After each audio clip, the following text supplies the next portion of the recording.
Welcome to my channel कहानियाँ कुछ सच्ची कुछ अच्छी। गुप्तचरों की गतिविधियां। हमारी रानी झांसी रेजिमेंट की वीरांगनाएं किसी जासूस से कम नहीं थी। रानी झांसी रेजिमेंट की हर एक रानी देशभक्ति की भावना से हमेशा ओत प्रोत रहती थी। जब भी अंग्रेजी सेना से झड़पें होती थी तब वो भी अंग्रेजों से मुकाबला करती थी। यही नहीं, जब अंग्रेज यहाँ थे तो शिविरों में महिलाओं को निर्दोष लड़कियों के रूप में खड़ा किया जाता था ताकि उनके जाने के बाद वह उनकी गोपनीय बातों को जान सके। अंग्रेज सोचते थे कि ये लड़कियां हैं, इसलिए वो इन्हें नजरअंदाज कर देते थे, जो कि उनकी बहुत बड़ी गलती साबित हुई। ये लड़कियां इतनी समझदार थी कि अंग्रेजी अफसरों की हर बात सुनकर अपने आगे का प्लान बना लेती थी। आजाद हिंद फौज ने गुप्तचर विभाग को बहुत ही सक्षम तरीके से बनाया था। चाणक्य के सूत्रों से प्रेरणा लेकर गुप्तचरों का एक बड़ा जाल अंग्रेजों के खिलाफ बिछाया गया था ताकि हम जंग में सफलता प्राप्त करें। वैसे तो पवित्र मोहन रॉय आजाद हिंद फौज के गुप्तचर विभाग के अध्यक्ष थे, जिसके अंतर्गत महिलाएं एवं पुरुष दोनों ही गुप्तचर विभाग आते थे। लेकिन मुझे आजाद हिंद फौज की प्रथम महिला जासूस बनने का गौरव प्राप्त हुआ। मुझे यह जिम्मेदारी स्वयं नेताजी सुभाष चंद्र बोस ने दी थी। अपनी साथी मानवती आर्या, सरस्वती, जानकी, बेला, रजनी, नीलम और दुर्गा मल्ल कोरखा एवं डेनियल काले संग मैंने नेताजी के लिए अंग्रेजों की जासूसी करने में कोई कसर बाकी नहीं छोड़ी। मेरे साथ एक और लड़की थी, सरस्वती राजामणि। वह उम्र में मुझसे छोटी थी, जो मूलतः बर्मा की ही रहने वाली थी और वही जन्मी थी। उसे और मुझे एक बार अंग्रेजी अफसरों की जासूसी का काम सौंपा गया। हम लड़कियों ने लड़कों की वेशभूषा अपना ली और अंग्रेज अफसरों के घरों और मिलिट्री कैंपों में काम करना शुरू किया। हमने आजाद हिंद फौज के लिए बहुत सूचनाएं इकट्ठी की। हमारा काम होता था अपने कान खुले रखना, हासिल जानकारी को साथियों से डिस्कस करना, फिर उसे नेताजी तक पहुंचाना। कभी कभार हमारे हाथ महत्वपूर्ण दस्तावेज भी लग जाया करते थे। जब सारी लड़कियों को जासूसी के लिए भेजा गया था, तब हमें साफ तौर से बताया गया था कि पकड़े जाने पर हमें खुद को गोली मार लेनी या विष निगल लेना है। एक लड़की ऐसा करने से चूक गई और जिंदा गिरफ्तार हो गई। इससे तमाम साथियों और ऑर्गेनाइजेशन पर खतरा मंडराने लगा। मैंने और राजामणि ने फैसला किया कि हम अपनी साथी को छुड़ा लाएंगे। हमने हिजड़ों की वेशभूषा की और पहुंच गई उस जगह जहां हमारी साथी दुर्गा को बंदी बना के रखा हुआ था। हमने अफसरों को नशीली दवा खिला दी और अपनी साथी को लेकर भागी। यहाँ तक तो सब ठीक रहा, लेकिन भागते वक्त एक दुर्घटना घट गई। जो सिपाही पहरे पर थे, उनमें से एक की बंदूक से निकली गोली राजामणि की दाई टांग में धंस गई। खून का फव्वारा छूटा। किसी तरह लंगड़ाती हुई वो मेरे और दुर्गा के साथ एक ऊंचे पेड़ पर चढ़ गई। नीचे सर्च ऑपरेशन चलता रहा, जिसकी वजह से 3 दिन तक हम पेड़ पर ही भूखे प्यासे रहना पड़ा। 3 दिन बाद ही हमने हिम्मत की और सकुशल अपने साथी के साथ आजाद हिंद फौज के बेस पर लौट आए। 3 दिन तक टांग में रही गोली ने राजामणि को हमेशा के लिए लंगड़ाहट बख्श दी। राजामणि की इस बहादुरी से नेताजी बहुत खुश हुए और उन्हें आईएनए की रानी झांसी ब्रिगेड में लेफ्टिनेंट का पद दिया और मैं कैप्टन बना दी गई। मुझे और राजामणि को नेताजी ने अपनी सुरक्षा के लिए नियुक्त कर लिया। उन दिनों गुप्त सूचना के आधार पर मुझे पता चल चुका था कि मेरे पति जयरंजन हर हालत में मेरे नेताजी की हत्या करना चाहते। मैं चिंतित थी कि ईश्वर न करे, परंतु कुछ अनहोनी हो गई तो मैं दुनिया को कैसे मुंह दिखाऊंगी। मैंने नेताजी को तत्काल यह सूचना दी। नेताजी सैनिकों के बीच में ही रहते थे। ऐसा पहली बार हुआ था कि भारत का सर्वोच्च नेता आजादी की जंग का नेतृत्व स्वयं कर रहा था। उस रात नेताजी ने देर रात तक अपने अधिकारियों से विचार विमर्श किया और फिर अपने तंबू में सोने के लिए चले गए। उस दिन नेताजी के तंबू की सुरक्षा का दायित्व रानी लक्ष्मीबाई रेजिमेंट के ऊपर ही था। नेताजी की सुरक्षा के लिए मुझको भी तैनात किया गया था। मेरी तैनाती तंबू के पीछे की ओर थी। हाथ में राइफल लिए मैं बड़ी ही होशियारी के साथ अपने कर्तव्य का पालन कर रही थी। रात के करीब 2 बजे होंगे। सारे सैनिक गहरी निद्रा में सोए हुए थे। स्वयं नेताजी भी गहरी निद्रा में देश की आजादी के सपने देख रहे थे। कई संतरी भी इधर से उधर लुढ़क पड़े थे। परंतु मैं ऐसी सैनिक थी जो अपने फर्ज को सही ढंग से अंजाम दे रही थी। अमावस की काली रात, हल्की हल्की हवा साय साय करती हुई बह रही थी। घुप अंधेरा, डरावना सन्नाटा और ऊपर से काली बिल्ली के रोने की आवाज। परंतु इन सब के बीच हर हाट और आवाज का परीक्षण मेरे कान अवश्य करते थे और आंखें अंधेरे में भी चमगादड़ की तरह देखने परखने में सक्षम थी। तभी तो मुझे ऐसा लगा कि कोई चुपके से दबे पाव यही कहीं मेरे आसपास घात लगाकर कुछ अपशकुन करने की फिराक में है। कुछ भी हो, वहम तो नहीं था यह मेरा। ठहरो। तभी अपने से थोड़ी दूर एक परछाई को आते देखा तो मैंने सावधानी के साथ कहा, वही रुक जाओ और अपना कोड वर्ड बताओ। मैं गुप्तचर हूँ। इसी वक्त नेताजी को बहुत अहम जानकारी देनी है। उस परछाई ने कहा। मुझे आवाज कुछ जानी पहचानी लगी, लेकिन जब परछाई मेरे और करीब आई तो मैं चीख पड़ी, जयरंजन तुम? हाँ मैं। जयरंजन ने कहा, मुझे नेताजी को परलोक पहुंचाना है। देखो मैं कहती हूँ चले जाओ, नहीं तो तुम कुछ नहीं कर सकती। जयरंजन ने कहा, क्योंकि तुम भारतीय नारी हो और इसीलिए भारतीय नारी न तो अपने पति को कैद करवा सकती और न ही पति की हत्या। देखो मैं सावधान करती हूँ, यदि एक कदम भी आगे बढ़ाया तो मुझसे बुरा कोई नहीं होगा।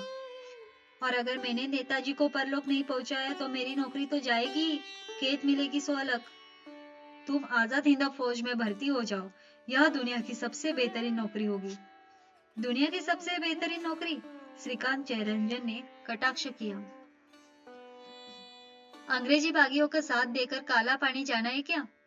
काला पानी भी किसी तीर्थ से कम नहीं है।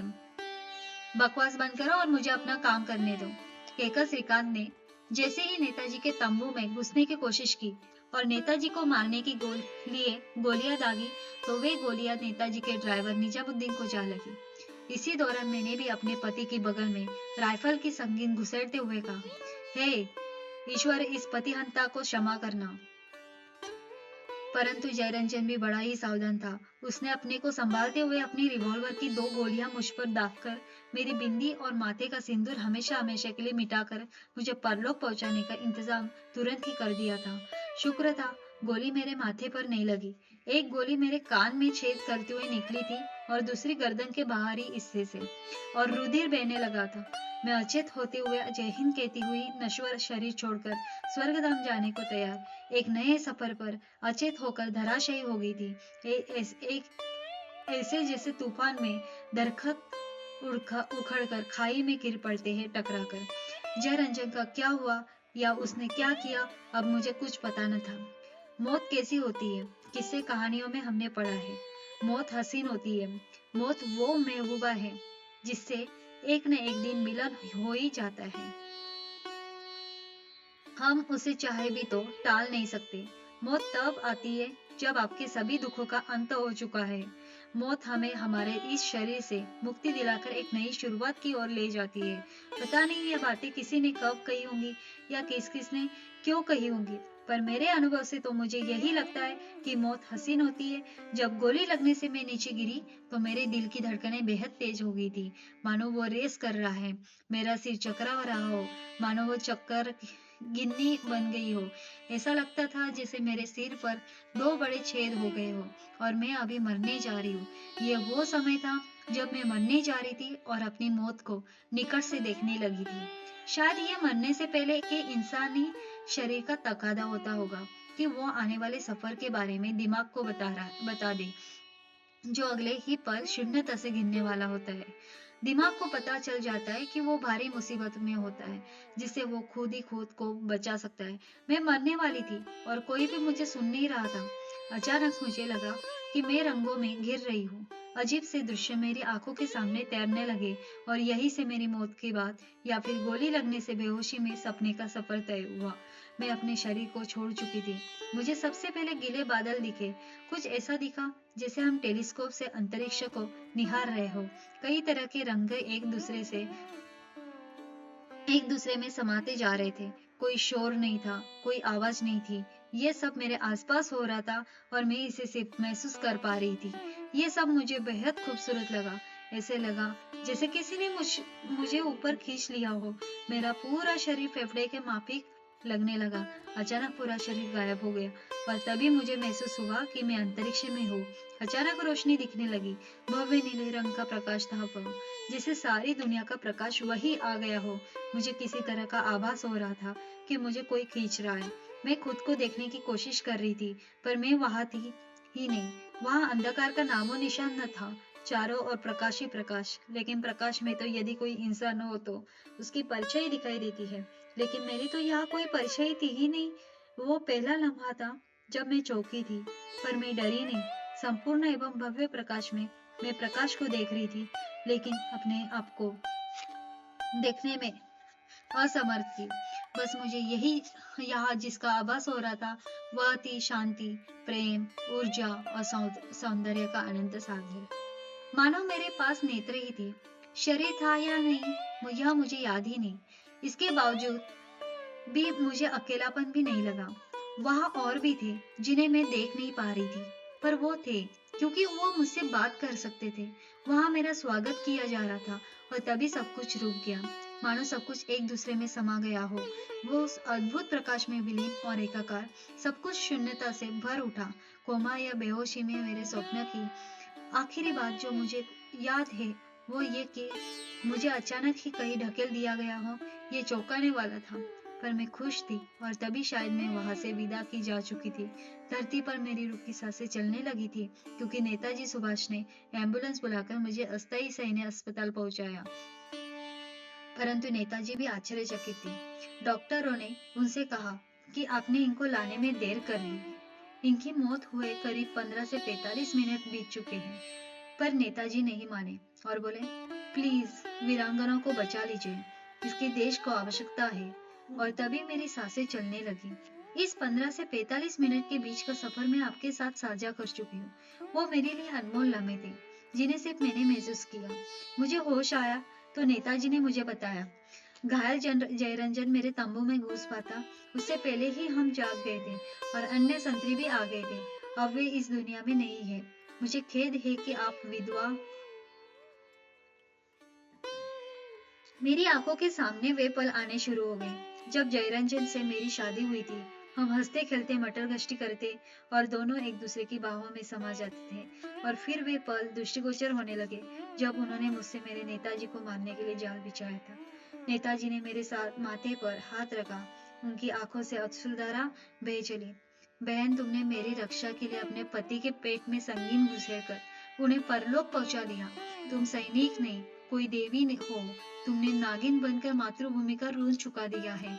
दिल्ली पहुंचकर लाल किले पर शहीदों की स्मृति में जो नाम पट लगाया जाएगा, उस पर सबसे पहले आपका नाम अंकित किया जाएगा, एक जीवित बलिदानी नीरा आर्य नागिनी। नहीं नेताजी, मुझे कुछ नहीं चाहिए। आप सही सलामत हैं, मेरे लिए यही सबसे बड़ा पुरस्कार है। हमें अभी तो बहुत लंबी लड़ाई लड़नी है। यदि मैं जंग में बलिदान हो गई तो लाल किले पर मेरे स्थान पर मेरे गांव खेकड़ा का नाम अंकित किया जाए। मैं अपने गांव में अपने पूरे देश की छवि देखती हूँ। नेताजी से मुझे नया नाम नागिनी मिला। इसके बाद तो जासूसी के कामों में सबसे पहले हमें ही भेजा जाने लगा। एक बार जासूसी के लिए डेनियल काले किसान बने और मैं उनकी पत्नी, और जंग के लिए जंगल में डेरा डाले हुए ब्रिटिश एयरपोर्ट के पास चारों से भरी बैलगाड़ी की पहिया हमारी ही योजनाबद्ध तरीके से टूट गया और ब्रिटिश सैनिकों से पहिया ठीक करने के लिए हमने मदद मांगी और एयरपोर्ट से पीने का पानी लिया और वहां की गतिविधियों का पता लगाया कि वहां क्या क्या है। ब्रिटिश अफसरों ने हमें सीधे साधे किसान समझकर आईएनए की जासूसी करने का ऑफर किया। फिर क्या था? फिर तो हम खेत से चारा लाने के लिए प्रतिदिन जाने लगे और ब्रिटिश अधिकारियों की झूठी और मनगढ़ंत बातें बताकर उनकी ही जासूसी करने लगे। हमने उनकी छावनी की अनेक सही जानकारी निकाली, जिनमें मार्क किए हुए नक्शे भी शामिल थे। वे ले जाकर नेताजी को दिए और सुभाष बाबू ने उन नक्शों को आधार पर युद्ध की रणनीति में बदलाव किया। रंगून मुख्यालय के 24 विभागों में महिला विभाग का रानी झांसी रेजिमेंट विभाग सबसे महत्वपूर्ण था। इसी विभाग ने हमारी जासूसी में मिले सबूतों के आधार पर मलाया से थाईलैंड और बर्मा होते हुए भारत में प्रवेश करने का मैप तैयार किया था। 15 जनवरी से 30 जनवरी 1944 तक अराकान में अंग्रेजी छावनी में मैंने जमादारनी का काम किया और रॉबिन अल्बर्ट के तंबू में सफाई करते हुए कुछ फाइलें पढ़ने लगी। तभी अचानक ही अल्बर्ट हाथ धमके और मुझसे पूछताछ की। मैंने बताया कि फाइल की धूल साफ कर रही थी, लेकिन मुझे कैद कर लिया गया। जंगल के रास्ते में मुझे जेल के लिए ले जाया जा रहा था। आजाद हिंद के जासूस डेनियल काले और उसके साथियों ने मुझे अचानक गोलीबारी करके अंग्रेजों के हाथों से मुक्त करा लिया। इस दौरान मेरे कंधे से छूती हुई गोली लगी थी और मैं एक बार फिर मरते मरते बची। मैं गर्व और गौरव के साथ कहती हूँ कि मेरी ही जानकारी के आधार पर 4 फरवरी 1944 को आजाद हिंद की पहली गोली अराकान में चली और जंग जीतते हुए 18 मार्च 1944 को आजाद हिंद फौज ने पहला कदम भारत की पवित्र भूमि पर रखा। जंगली आदिवासी महिला और पुरुषों के गेटअप में हम 5 साथियों और 4 पुरुष साथियों संग मणिपुर के जंगलों में पहुंचे और अंग्रेजों की सेना के पड़ावों की जानकारी हासिल की। अंग्रेजी सैनिकों ने हम पर गोलीबारी की और इस दौरान रजनी नामक युवती मारी गई, जिसके शव को डेनियल काले अपने कंधे पर आईएनए के कैंप तक लाने में सफल रहे। मैं और राजामणि गोलीबारी करती हुई अंग्रेज सैनिकों को रोकने में सफल रही। इसी जानकारी के आधार पर आजाद हिंद फौज ने ब्रिटिश सेना पर आक्रमण किया और 14 अप्रैल 1944 को मोरांग मणिपुर में आजाद हिंद फौज ने तिरंगा लहराया। 23 अप्रैल 1945 को अंग्रेजी सेना पिनमाना बर्मा तक पहुंचने वाली है। यही जानकारी सबसे पहले हमने ही नेताजी को दी। तभी वहां से आजाद हिंद फौज ने ठिकाना बदलने की योजना बनाई और जब चांदनी रात में 4 कार और 12 गाड़ियों की काफिल रंगून से बैंकॉक की यात्रा पर निकला, तो इस दौरान अंग्रेजी क्षेत्र में नेताजी की सुरक्षा की जिम्मेदारी पूरी तरह रानी झांसी रेजिमेंट पर थी। मैं डेनियल काले, लक्ष्मी सहगल, मालती आर्य, राजामणि और अन्य जासूस साथियों की गाड़ी नेताजी जी की गाड़ी से 1 किलोमीटर आगे चल रही थी और 21 दिन की यह यात्रा मेरे एवं साथी जासूसों के कारण सुरक्षित हो पाई थी। हम नेताजी को सुरक्षित सरहद तक पहुंचाकर रास्ते से ही वापस आए, क्योंकि आगे की सुरक्षा का जिम्मा अन्य सैनिकों पर था, जिनके विषय में हमें भी कुछ ज्ञात नहीं था, और था भी था तो यहाँ लिखा नहीं जा सकता, क्योंकि कुछ जानकारी आम जनता से साझा न करने के लिए मैं प्रतिज्ञाबद्ध हूँ।